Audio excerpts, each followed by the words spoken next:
Hi everyone, David Jackson here with slingandstonemarketing.com, and in this video I'm going to talk about website hosting, why I left WestHost, which is the hosting service that I had before, and why I chose to move over to SiteGround, which is the new hosting that I'm going to be setting up in another video. So first off, I want to just say that WestHost is a great hosting company.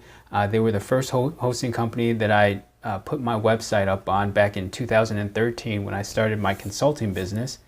And I've been with them ever since. I haven't had any problems with them. My website has been up 99% of the time, which is what they promise. I'm a kind of a technical person, so anytime that my website was down longer, it usually was because I went in there and I did something that I shouldn't have been doing, and it kind of brought my website down. But their support was great. I would just send them a support ticket, or I can get on the live chat with them. They'd fix it right up. They'd let me know what the problem was. I haven't had any problems with them at all. So if WestHost is so great, why have I decided to leave them and move over to SiteGround?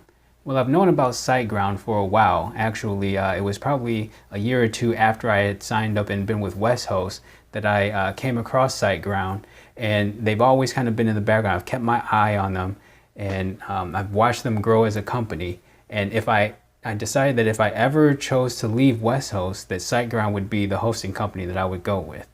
And when it comes to hosting services, all of the performance and everything of the servers are all pretty much about the same with any reputable web hosting company. And the big differentiation between all of them is pretty much the customer service and their support. So SiteGround has continued to be one of the leaders when it comes to support, because whenever you run into a problem with your website being down or something, you need attention fast, and you don't want to be just another number in the queue that they'll get to somewhere down the line. You want to be able to have that kind of that one-on-one, that super quick support, so that you can get your website back, and so that you can minimize the amount of money that you're losing with your website being down. So both WestHost and SiteGround have great, excellent customer support. So that's not why I'm leaving WestHost and moving over to SiteGround. Really, the number one reason why I'm leaving is because of speed. All of my websites are on WordPress, and I wanted to upgrade my hosting package to a WordPress optimized servers.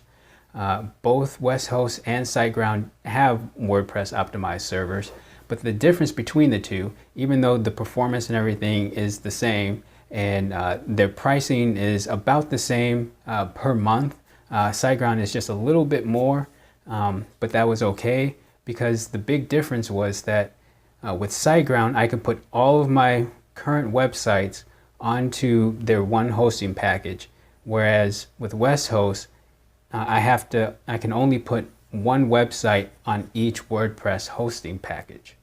So let's say if WestHost charged $10 a month for their WordPress optimized servers, well, if I had two websites, then that would cost me actually $20 per month. Whereas with SiteGround, if they were charging $10 for a WordPress optimized server, I can put as many websites as I want into that package. So it would only cost me just $10 a month, no matter how many websites I put on there. And that was really the big difference for me. The other reason I decided to leave WestHost for SiteGround is because of the SSL certificates.